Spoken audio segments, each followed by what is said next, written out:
Hello friends, அனைவருக்கும் வணக்கம். Welcome back to Thanjai Raji kitchen.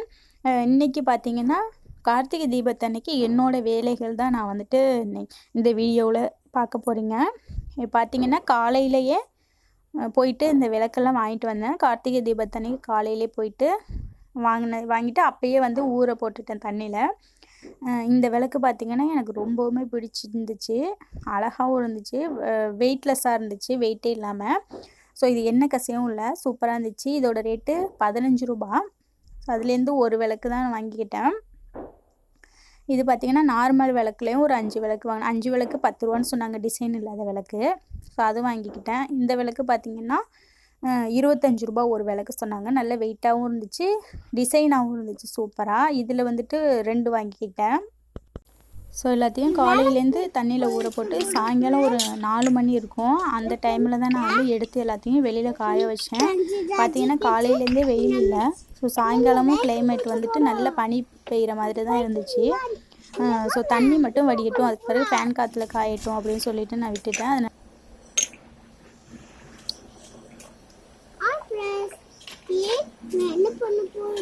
இவன் வருஷன் பார்த்திங்கன்னா சேனலுக்கு இன்ட்ரோ கொடுக்குறதுலே இருந்தான். அவன் பாட்டுக்கு ஒரு பக்கம் பேசிகிட்டே இருந்தான். சரி பேசுடான்னு விட்டுட்டேன்.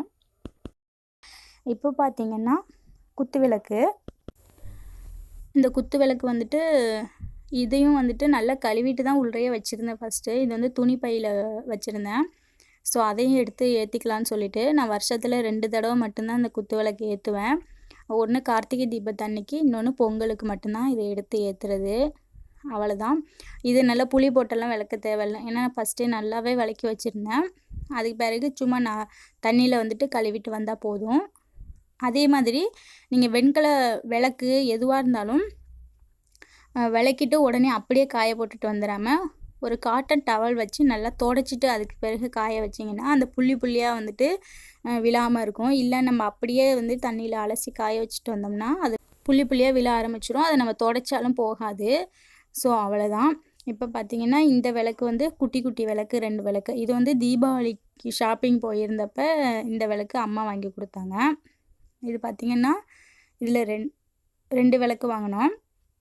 இந்த விளக்கோட ரேட்டு வந்து 160 ரூபா. இது ரொம்பவுமே சூப்பராக இருந்துச்சுன்னா இந்த விளக்கு முன்னாடி ஏற்றுனதெல்லாம் இல்லை.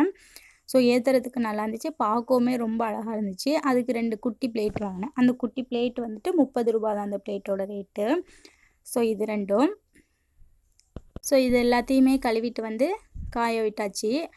துடைச்சிட்டு ஃபுல்லாக ஃபேன் காற்றுல தான் விட்டுருந்தேன், வீட்டுக்குள்ளே எடுத்துகிட்டு வந்து.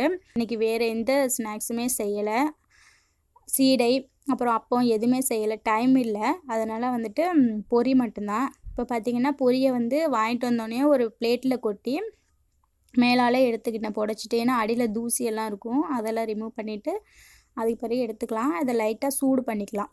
ஒரு கடாயில் கொட்டி லைட்டாக சூடு பண்ணி தனியாக எடுத்துக்கிட்டு, இது வந்து முத்தின தேங்காவாக இருக்கணும். தேங்காய் வந்துட்டு குட்டி குட்டியாக கட் பண்ணிக்கிட்டேன். இது போல் கட் பண்ணிக்கிட்டு இதையும் நல்லா வதக்கிக்கலாம், தண்ணி இல்லாமல் வதக்கி தனியாக எடுத்த பிறகு கொஞ்சமாக வெல்லம் சேர்த்துக்கலாம். தேவையான அளவு வெல்லம் சேர்த்துக்கலாம்.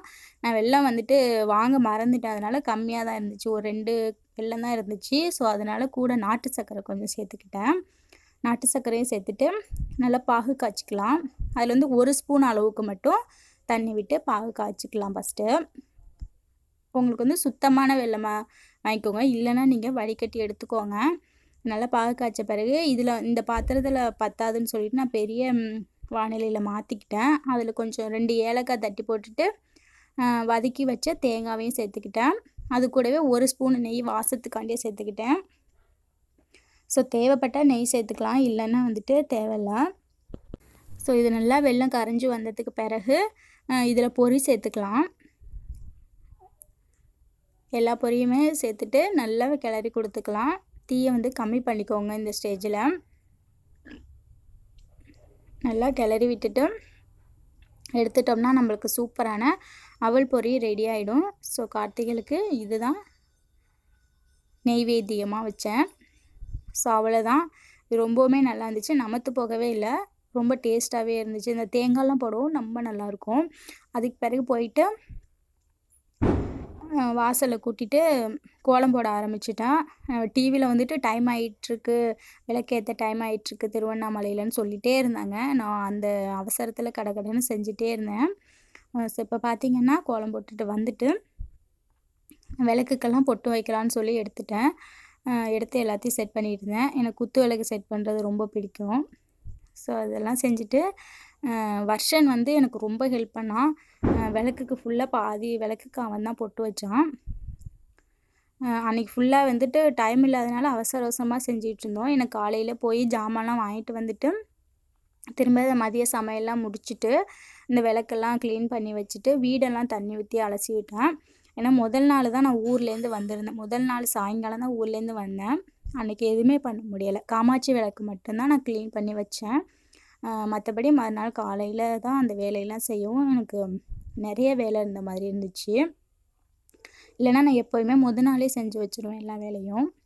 ஸோ இப்போ பார்த்திங்கன்னா எல்லா விளக்குக்குமே பொட்டு வச்சாச்சு. அடுத்து பார்த்திங்கன்னா அகல் விளக்கெல்லாம் பொட்டு வைக்கணும். சந்தன குங்குமம் அதுலேயும் வச்சேன். ஃபுல்லாகவே கொஞ்சம் அகல் விளக்கு குட்டி குட்டியாக இருக்கிறதுனால கொஞ்சம் டைம் ஆச்சு அதுக்கும் வைக்கிறதுக்கு. ஸோ டைம் ஆகிட்டே இருந்துச்சு. நாங்கள் எப்போயுமே கார்த்திகைக்கு வந்துட்டு என்னென்ன நைவேத்தியம் செய்வோன்னா சீடை செய்வோம். கண்டிப்பாக கார்த்திகைனா சீடை அவல் பொரி இருக்கும் அம்மா வீட்டில் எல்லாம். அதுக்கு பிறகு பார்த்திங்கன்னா சீடை, முறுக்கு, அப்புறம் அவல் பொரி, இது 3 தான். மற்ற இந்த அப்பம்லாம் எதுவுமே செய்ய மாட்டாங்க. ஸோ இது 3 தான் செய்வாங்க. ஸோ நான் வந்துட்டு இந்த தடவை பொரி மட்டும் தான் செஞ்சேன். அப்புறம் வாழைப்பழம் வாங்கியிருந்தேன். ஸோ சிம்பிளாக முடிச்சிட்டேன். அடுத்து பார்த்திங்கன்னா நான் போயிட்டு ட்ரெஸ் சேஞ்ச் பண்ணிவிட்டு வரேன்னு சொல்லிவிட்டு வர்ஷனை வந்து திரி போட்டு வை தம்பி எல்லா விளக்குக்குன்னு சொல்லியிருந்தேன். ஸோ அவன் தான் எல்லா விளக்குக்கும் போட்டு வச்சுருந்தான். கரெக்டாக போட தெரியுதோ என்னமோ ஒரு விளக்குக்கும் ஒரு திரி எடுத்து வச்சுருந்தான்.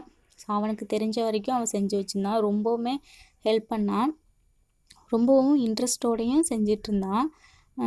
எனக்கு பார்த்திங்கன்னா தீபாவளி பண்டிகை விடையுமே வந்துட்டு கார்த்திகை தான் ரொம்ப பிடிக்கும். கார்த்திகை தீபம் தான். ஏன்னா வந்துட்டு நிறைய விளக்கு ஏற்றுறதுனால அந்த கார்த்திகை தீபம் வந்து எனக்கு கொஞ்சம் இன்ட்ரெஸ்ட்டாக நான் செய்வேன். ஸோ எல்லா ஃபங்க்ஷனுமே இன்ட்ரெஸ்ட்டாக செய்வேன். இருந்தாலும் கார்த்திகை தீபம் வந்துட்டு எனக்கு ரொம்பவுமே பிடிக்கும். ஸோ அடுத்து பார்த்திங்கன்னா எல்லாத்துலேயும் வந்துட்டு பூ வைக்கணும். பூ வந்துட்டு நான் மல்லிகைப்பூ வாங்கலை. நான் ஈவினிங் போய் வாங்கிக்கலான்னு பார்த்தேன். ஆனால் ஈவினிங் சுத்தமாக டைம் இல்லாதனால போகலை. அதனால் ஜெவந்தி பூவையே கட்டி வச்சுட்டேன். அடுத்து பார்த்திங்கன்னா 6 மணி ஆயிடுச்சுன்ட்டு திருவண்ணாமலையில் தீபம் ஏற்றுனாங்க. ஸோ அந்த டைமில் நான் வந்துட்டு காமாட்சி விளக்கு 2 ஏற்றி வச்சுட்டு அதுக்கு பிறகு அந்த தீபத்தை பார்த்துட்டு வந்து தான் இந்த மற்ற விளக்கெல்லாம் நான் ஏற்ற ஆரம்பித்தேன். ஸோ அதெல்லாம் நான் வந்துட்டு வீடியோவில் காமிக்கலை. அது வந்து அர்ஜெண்ட்டாக செஞ்சதுனால வந்துட்டு வீடியோ எடுக்க முடியல. ஸோ இப்போ பார்த்திங்கன்னா வருஷனும் ஏற்றுறேன்னு சொன்னால் நான் அவன்கிட்ட வந்துட்டு தீப்பெட்டியெல்லாம் எதுவும் கொடுக்கல. அவன் வந்துட்டு இதில் வந்து கொஞ்சம் தள்ளி தான் இருக்கணும் அப்படின்னு சொல்லிட்டேன். அதனால அவனும் தூரமாக நின்று பார்த்துட்டே இருந்தான். குழந்தைங்கள் இருக்கிற வீட்டில் வந்துட்டு இது தான் ஒன்று கஷ்டம். அவங்க வந்துட்டு கையில் பற்றாமல் பார்த்துக்கணும். ஸோ அவனையும் கவனிச்சிக்கிட்டு அந்த விளக்குகளையும் கவனிச்சிக்கிட்டு இருக்கணும். ஸோ இப்போ வந்துட்டு தீபம்லாம் ஏற்றி முடித்த பிறகு விளக்கு வந்துட்டு வெளியில் கொண்டாந்து வச்சேன். 2 குத்து விளக்கையும் வெளியில் வச்சுட்டு அதுக்கு பிறகு அதை சுற்றி ஒரு 5 தீபம் போல் அகல் விளக்கு வச்சேன். என்னோடய வாசல் வந்து ரொம்ப குட்டியான வாசல் தான். ஸோ இதிலையே நான் வந்துட்டு எல்லாத்தையுமே வச்சுட்டு ஒதுங்கி போயிட்டு தான் இருக்கணும். இல்லைன்னா வந்து பெரிய வாசலாக இருந்துச்சுன்னா ரொம்பவுமே சூப்பராக இருந்திருக்கும்.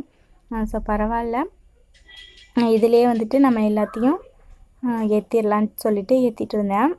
ஸோ வந்துட்டு நான் விளக்கு ஏற்றி வச்சுட்டு ரொம்ப நேரம் வேடிக்கை பார்த்துட்ருப்பேன். அது எரிஞ்சு முடிக்கிற வரைக்குமே நான் வாசலே தான் சுற்றிட்டுருப்பேன். ஏன்னா அழகாக இருக்கும்ல, அதுக்காக.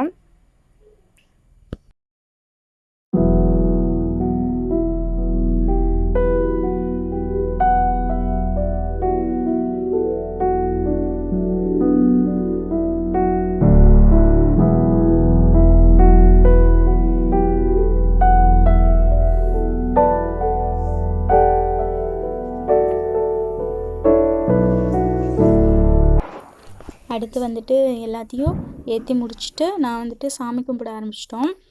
சாமி கும்பிட்டுட்டு பொரியெல்லாம் சாப்பிட்டுட்டு அதுக்கு பிறகு தான் நான் இந்த வீடியோ எடுத்தேன். ஏன்னா வந்துட்டு சார்ஜில் சுத்தமாக வந்துட்டு ஃபோனு சார்ஜ் இல்லாமல் ஆயிடுச்சு. ஸோ அதனால் வந்து சாமி கும்பிட்றதெல்லாம் வந்துட்டு அதில் எடுக்க முடியல. ஸோ பார்த்திங்கன்னா ஓவராலாக இப்படி தான் இருந்துச்சு. ஊரில் எல்லாம் இருக்கும்போது பார்த்திங்கன்னா சின்ன வயசில் சொக்கப்பானை கொளுத்துவோம். சொக்கப்பானை கொளுத்துறது வந்துட்டு ரொம்பவுமே இன்ட்ரெஸ்ட்டாக இருக்கும். யாருக்கெல்லாம் சொக்கப்பானை கொளுத்தின அனுபவம் இருக்குதுன்னு சொல்லிட்டு சொல்லுங்கள். இப்போ உள்ள குழந்தைங்களுக்கெல்லாம் அது வந்துட்டு தெரியாது. ஸோ நம்ம வந்துட்டு ஒவ்வொரு விஷயத்தையும் நம்ம சொல்லிக் கொடுக்கணும். அட்லீஸ்ட் அவங்க செய்யலைனாலும் நம்ம வந்துட்டு இது மாதிரியெல்லாம் இருந்துச்சான்னு சொல்லிவிட்டு அவங்களுக்கு நம்ம சொன்னால் தான் வந்துட்டு தெரியும். ஸோ அவ்வளோதாங்க. இது போல் தான் என்னோடய கார்த்திகை தீபம் அன்னைக்கு என்னோடய நாள் இப்படி தான் போச்சு. ஸோ கண்டிப்பாக வந்துட்டு உங்களுக்கு பிடிச்சிருக்குன்னு நினைக்கிறேன். ஸோ இந்த வீடியோ கொஞ்சம் லேட்டாக தான் போஸ்ட் பண்ணுறேன். ஸோ பிடிச்சிருந்துச்சுன்னா மறக்காமல் சப்ஸ்கிரைப் பண்ணிவிட்டு சப்போர்ட் பண்ணுங்கள். தேங்க்ஸ் ஃபார் வாட்சிங்.